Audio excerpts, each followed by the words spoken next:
Hey, Vision. Okay, it is great to see you here at our first Sunday with the new service schedule, 9 and 10:30. And I tell you, we had a good crew here at 9. It is amazing to see what God is doing to grow our church. We kept getting feedback. We're bringing more chairs in, week by week. Finally, we ran out of chairs. We're like, okay, well, we need to do two services. Then we heard, man, our volunteers, they serve every other week. They don't want to miss a service. We said, okay, well, we can fix that. Had others that said, man, people I want to invite, they want to come early or they want to come late. So we can meet that. Double vision is a good thing. So we are going 2 services, 9 and 10:30. Love to have you here with us and invite people every week to come see what God's doing here at our church. Now, that last song, when we sang it, and I had prepared this week, and I knew we were doing that song, but it was interesting as I sang that in the first service and singing it again now, talking about our heart really being God's. And I knew I was going to be announcing something, but as I sang that song, it just hit me even closer because I thought about, so God, in the last 7 days, he squeezed my heart 2 different times. One of them was last Sunday when we were getting the service started, and one of our teachers came in. Her name's Shelly Gibson. She teaches at Ashbrook. And I talked to her, and she said, Matt, just want to let you know some neat things going on at Ashbrook. I tutor kids every morning, Monday through Friday, 7 o'clock. I said, you get there at 7? She said, well, no, I get there at 6:30. I said, but I bring Pop-Tarts and juice, and I tutor these kids 5 days a week. I said, well, Shelly, how do you buy that? She said, well, yeah, I pay for that myself, and times have been tight. I said, and it was like right in that moment, God was like, he grabbed my heart. I said, Shelly, you won't have to pay for those anymore this school year. Vision is going to figure out how to do that. And what I did the next morning, Monday morning, I went over to the Walmart neighborhood one over there on New Hope and went to talk to them. Said, we need to get food for these students that are being tutored. And I put together a cart of the stuff she requested, and they were able to knock off like 10%. It was just under $40 for 1 week of food. I went ahead and got that. And I told Shelly, said, we will find people in our church who will pay for 1 week each, and we will take care of that food the rest of the year. Because she's tutoring like 15, 20 students every morning, and that's on her time. She's doing that. So I want to challenge you. If you feel like, hey, I'd like to be a part of that, you can stop by our Connection Center after the service and say, here's $40, or I'll give $40 online for that, or here's a check, and we'll earmark it for Ashbrook. The second time that God really squeezed my heart in this last week, went over on Friday to Southwest Middle School. And if you don't know where Southwest is, you go out the front doors and hang a right and go just about 2 miles. You could walk to Southwest Middle School. This is the school that God put on my heart about a year ago that would be the school that we would adopt.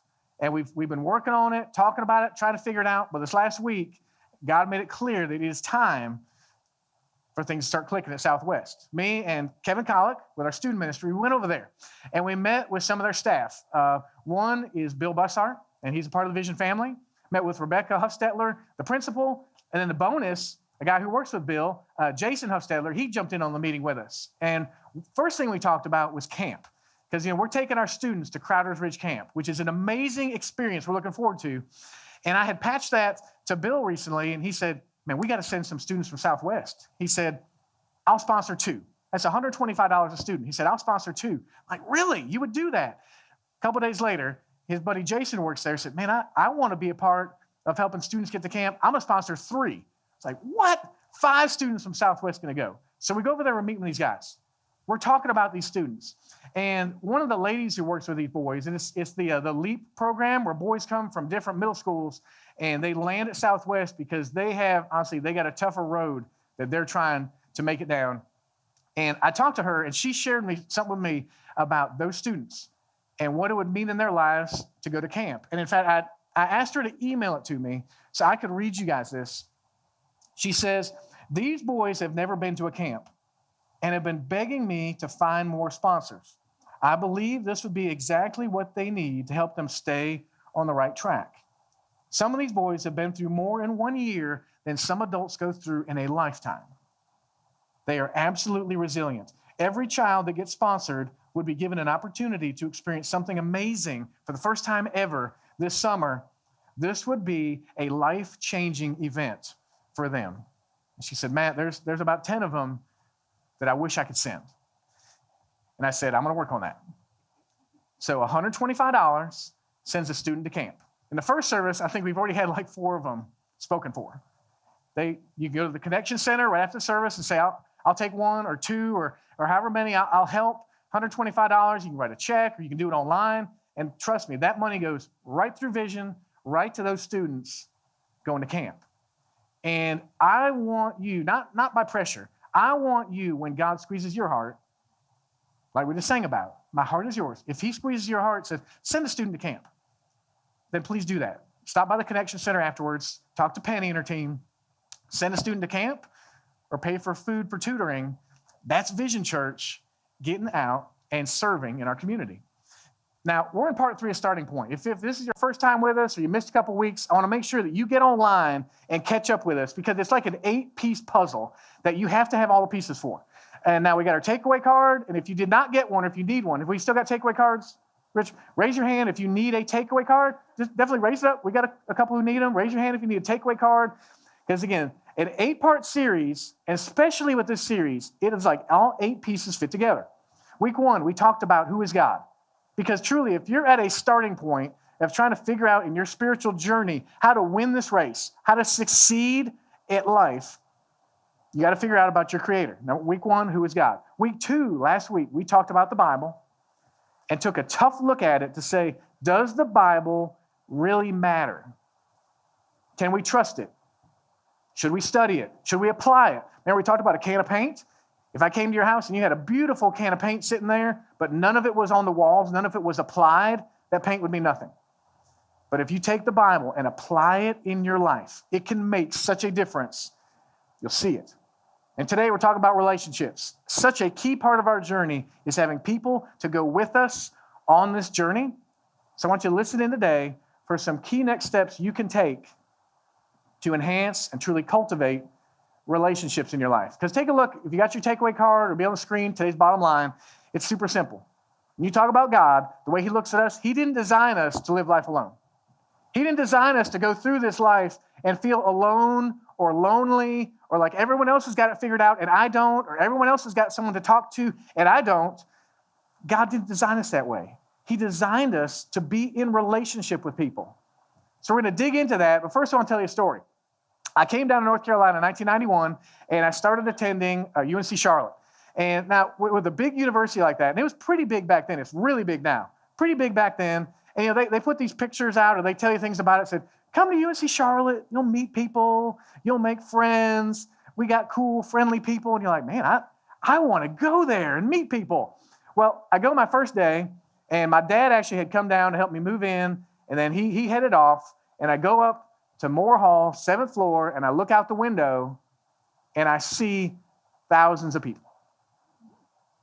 And I'm like, I don't know any of them. Besides my dad driving away, I don't know anybody in the States.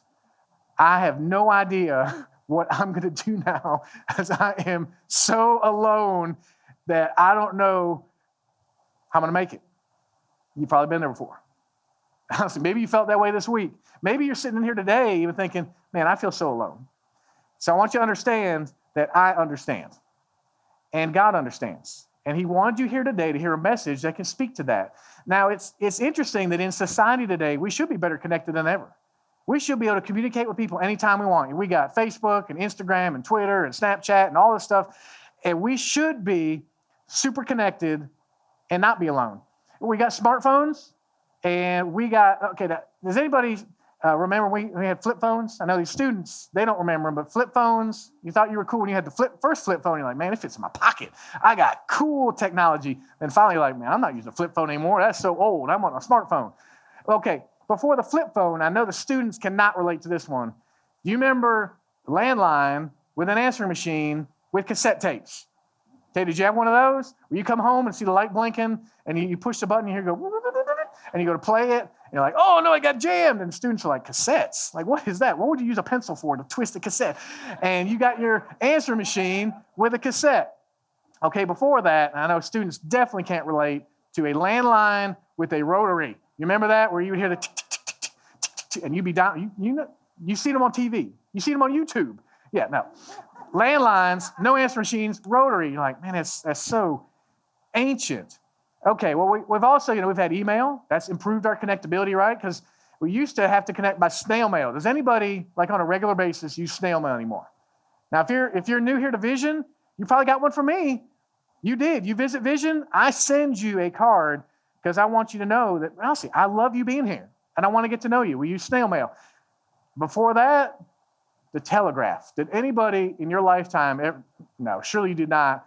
It's interesting, though, when you had a cell phone that you would text, didn't that feel like the telegraph back then? You had to tap, tap, tap, tap, tap, tap, tap, tap, tap, telegraph. And definitely nobody in here remembers that when you had to use somebody on horseback to deliver your mail by way of the Pony Express, right? Nobody's around for Pony Express. You go from Pony Express to smartphone, we should be super connected. We should never feel alone. We should feel I can always get somebody to connect with me, and yet there are so many times, if you're like me, you sit there thinking, man, does anybody care? Does anybody know? There's a crowd of people. There's a room of people. There's a hallway full of people. I'm going down school hallway. I feel alone. God doesn't want it to be that way. It does not have to be that way. And his son Jesus, when he came to earth, he taught about it. Let's take a look in this one passage where Jesus, he'd been asked about what the greatest commandment is. They had all these rules, all these commandments, all these regulations. People said, what is the greatest commandment? And he surprised them, because God's design is to love him, to have a vertical relationship with him, and to love people, to have horizontal relationships. And Jesus, he surprised them. He didn't say, well, do this, do this, do this. Those are the greatest commandments. He said in Mark 12, love the Lord your God with all your heart, with all your soul, with all your mind, and all your strength. He said the second most important one is to love your neighbor as yourself.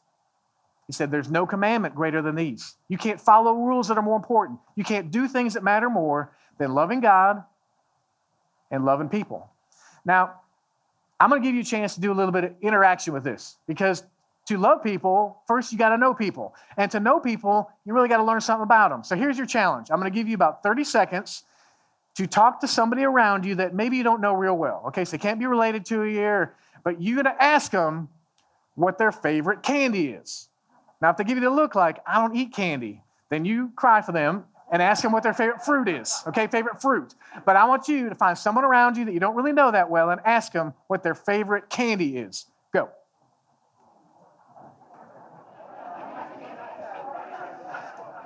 Okay. All right, so let me see. How many, we'll shoot broad here. How many said something chocolate? Who definitely, your favorite candy was something chocolate? Okay, that's good, that's good. Anybody like ice cream was definitely number one on the list? Number one? I'm with you. Oh, candy dessert, I'm sorry. Ice cream with candy in it. There you go. There you go, I hear you. All right, okay, we'll be grace giving here. Who had fruit? Who was like, you'd rather have fruit than candy? You could show it, come on, be proud. Be proud, nothing wrong, okay. Now, I want you to remember that, okay? We're gonna come back to that about the candy. Now, God, I believe he wants us to have three types of relationships in our life. You can follow this along in your takeaway card. Three types of relationships. The first one is a mentor type relationship, that we would allow someone in our life to kind of speak into us. Allow someone maybe farther down the journey. Allow someone that has had experiences that we hadn't had yet. Oh, it was so great. This morning, I got to connect one of our families that had their first baby. And of course, I got to meet little Colton at the hospital a couple weeks ago. But to have them come today and come on in, I thought, it is so neat that I know they've already got some people in their life that can speak to them as a mentor. Speak to them and say, here's how it's going to feel. Here's what it's going to look like to be a first-time parent. Here's some things that you need to try to avoid. And then a mentor steps back and lets you live it. But that truly, when we let someone come into our life and speak into us, if we're a student, and hey, students, look here. Middle schoolers, high schoolers, I was your age one time. I thought I had it all figured out. I was like, man, I got it. Especially I'm 16, I'm driving. Yeah, I'm going to get done with school. My dad, my grandma, they don't know what they're talking about. Students, when you let someone speak into your life as a mentor that has life experience, honestly, and some wounds and some scars, you can learn so much if you listen. Now, in terms of a mentor, we look in the Bible and we see a guy named Paul. He did this great. He spoke into people's lives because it takes a confidence and also humility. Because some people, I say, man, why don't you speak into their life? I say, man, I don't have it all figured out. I can't tell him. Or if I speak into his life, and you think, man, he thinks I'm cocky. I'm telling, no. You share what you've experienced. You share what you've learned. You share the scars you have. Say, I'll be a mentor. You don't have to even use that word, but you just can speak into their life. And for you students, allowing someone to be a mentor in your world is so important. And it keys really around one thing. It keys to me around asking questions. You have to be willing, honestly, to listen more than you speak if you want to have a mentor that speaks into your life. Now, how about this verse in Proverbs 13? I love it. It says, walk with the wise and become wise, for a companion of fools suffers harm. And you don't wake up any morning saying, man, I wish I could suffer some harm today. I hope I can go through some things that I'm really going to learn tough lessons in today. You don't say that. What you say is, I want to make the right choice. I want to have wisdom to make the wise choice, because there's lots of choices, and I think God knows what the best path is on this one, what the best thing is here. I don't know about that decision. I don't know about this relationship. When we let someone speak into our life as a mentor, we can walk with the wise, become wise. So that's kind of this relationship. The second one is an apprentice, where we speak into someone's life. We speak into someone. So we would accept it from one, we would give it to another. So again, the humility to ask, or the humility and willingness to give, it's a dynamic that God will honor. We see it in a guy named Timothy in the Bible.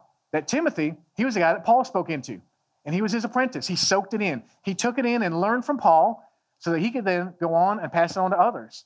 And you see in 1 Thessalonians 5, it says, therefore, encourage one another and build each other up, just as in fact you're doing. What a gift it is when you come across someone who encourages you. When somebody who lifts you up when you're down or teaches you something that can help. God's best is for us to have relationships where we can encourage one another and not just store in our life experience or our knowledge, even our pain, but that we would pass it on to someone else as knowledge and wisdom and say, let me encourage you in that. Let me help you in that. So we got mentor going this way, apprentice going this way, and the third one is friend.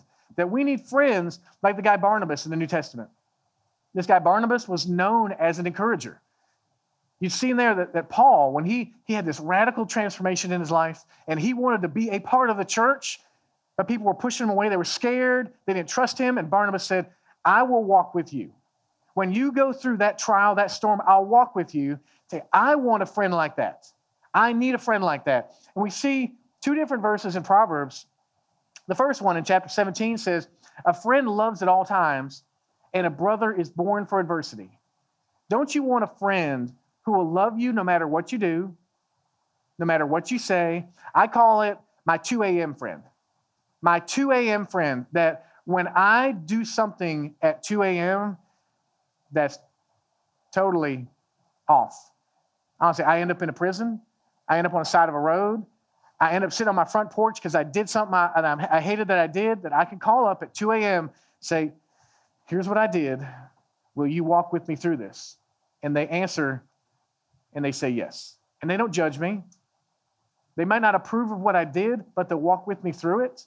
We all need to have a 2 a.m. friend that will walk with us through adversity. And how about the second one in Proverbs 27? It says, as iron sharpens iron, so one person sharpens another. Now, you think about iron sharpening iron. When that happens, there's a clash. When that happens, there's sparks or friction or some type of resistance that honestly I need. I need someone who will speak into my life and say, Matt, I love you enough to ask you, are you spending enough time at home with your family? I love you enough to ask you, are you working too hard or taking too much time on that? Or why are you deciding to do that? Or have you thought about this? And at first I might say, step back a second, get away, because iron sharpening iron, there's sparks. But it's worth it because the end product is better. So I want to encourage you to allow someone in your life that will be the iron that sharpens you. You say, okay, well, how do I get friends like that? How do I get authentic friends?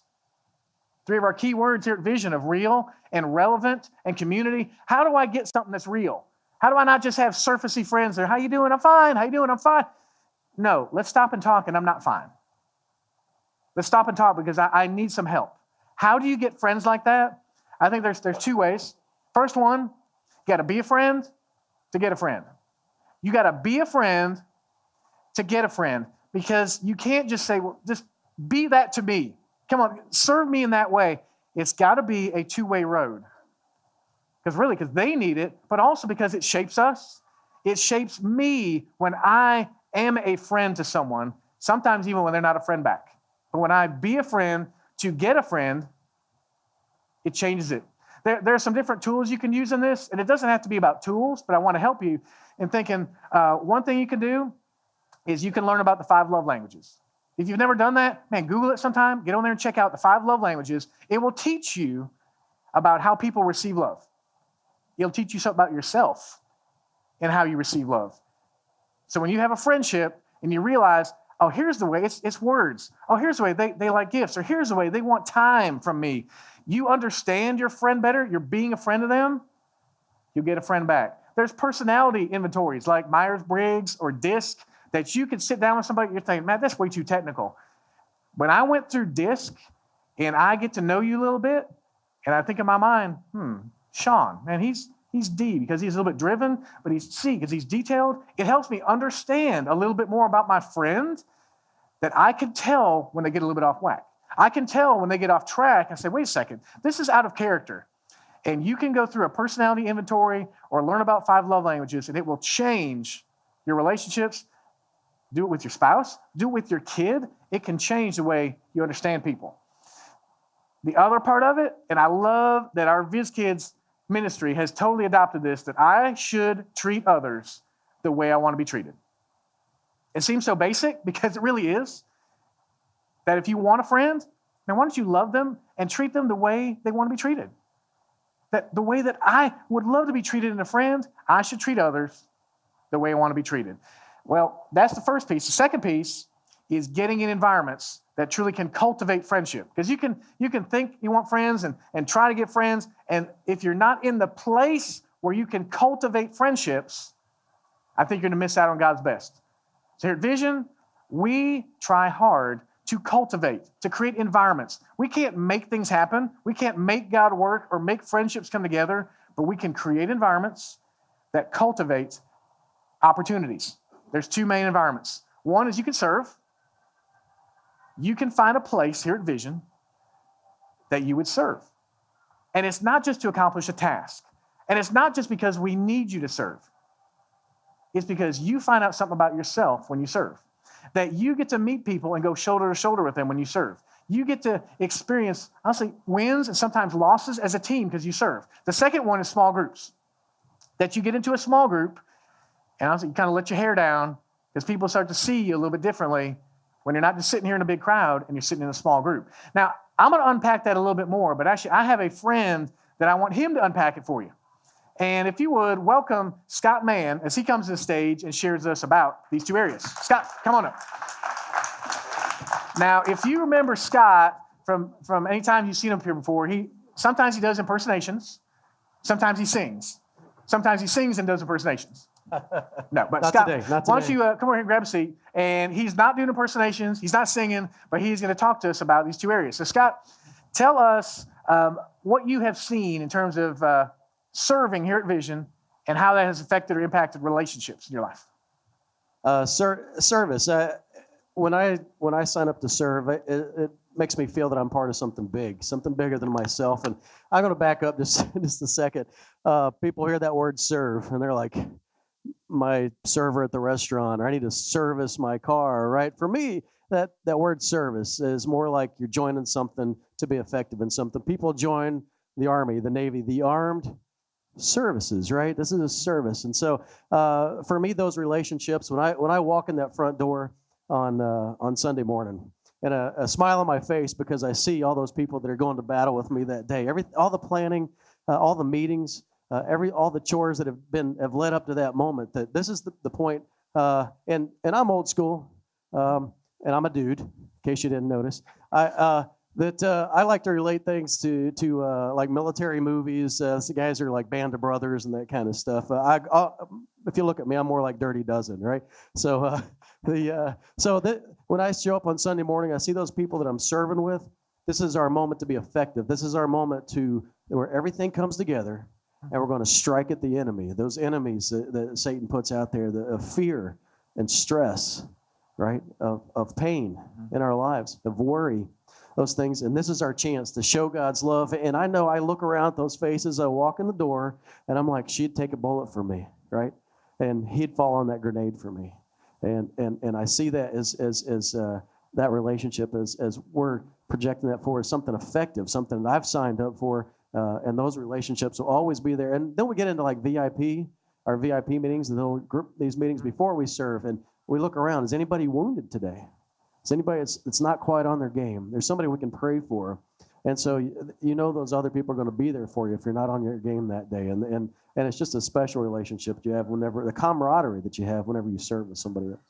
It is. If you ever get here early and see one of the VIP meetings, particularly with our host teams out front, or the Viz Kids in there, or our worship and tech team in here, our host teams, you'll usually hear like spontaneous applause happening out there. And you're thinking, what is going on? And people, honestly, they're celebrating with each other. They're loving doing life with each other as they serve. Now that's first one, serve. Second one, small groups. Tell us about that, Scott. All right, small groups. These two play on each other, service and small groups. You can start with one and end up with the other, or vice versa. Small groups for me is that drawback moment. If we're still related to Band of Brothers or Dirty Dozen, it's that This is the barracks moment. This is the campfire moment where you're sitting around and you high five each other, celebrate each other's victories, you heal each other's wounds, and you build that relationship. This is that side by side moment that he was talking about, Barnabas, where these are my brothers. I'm looking out here and I see Sean or Jeremy or John back there, Josh. I see guys that from my small group that I know I can count on these guys. I don't care if it's my kid's sick. Can you help me? Can you pick up? I got a call one day. Can you pick up my girls from school? Right? Something really simple. Something not that you'd be like, well, how important is that? But when it happens to you, when you need that person and they're for you, it makes all the difference in the world. And for me, you're like, Scott, it's easy for you. You're sitting up on stage and you serve here and everybody knows me like that. But if you look back at my life about 4 years ago, even pre-Vision, but Vision's made a great change in my life for that. But if you look at me 4 years ago, I was the lonely guy. I was the lone wolf. I said, I don't need anybody. I said, I'd go to work. I even went to church. I'd sit there in the pew, and I would serve occasionally. I'd show up with a couple things now and then. But God has changed me in that regard through service and commitment to that service, and then again through small group. And my guys will tell you, I have 2 small groups that meet at my house every week. One's a ladies' small group, one's a men's small group, and we just love it. These people know me. And I preach it all the time. I said, you guys have made such a difference in my life, and it's real. It's absolutely real. So yeah, I encourage you so much. If you're not serving, if you're not in a small group, please, what's keeping you? What's holding you back? It's just so special, those relationships. Perfect. All right. Well, let's thank Scott. Thank you, Scott, for sharing. I appreciate that. Some easy next steps you can take with that. First of all, in terms of serving, we have a volunteer coordinator here at Vision. Wendy McCatherine's her name, and she'll be at a table in the main hallway right after the service. When I stop by there and say, hey, Wendy, I'd like to try something. I'm not sure what to do. We have something we call a test drive that you talk to Wendy. She gives you some options, and you try one of them. You test drive. And what that would look like is maybe every other week, you serve with our preschoolers, or you serve with our elementary kids, or in our host teams, or you find a role as a musician, and we find a place that you would enjoy serving, and in that, you meet people. You hear he said about that we celebrate victories together, and we care for each other's wounds together. That will happen when you serve at Vision. So you can connect with Wendy, or you can go online for service opportunities. The second one is for small groups. Today we got Group Link. We got our small group coordinator, Craig Wachowski, and he'll be with his small group leaders at these pub tables on this side of the auditorium where you can stop by a table and just meet somebody. A men's group, a ladies group, or honestly, we're looking to build a new one with couples. If you want to get a couples group, stop by and see Craig and say, again, I'd like to kind of test drive. We don't want you to sign up for something that's going to go so long that it scares you. Try a little bite-sized chunk for serving or getting in groups. So I tell you, this really matters. As I looked over here and I saw our other couples of a newborn. So we got both of them here today. I've seen this in action the last couple of weeks.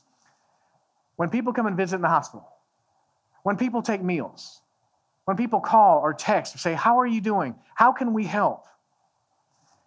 What I've heard in the last couple of weeks in one of our groups, couples get together.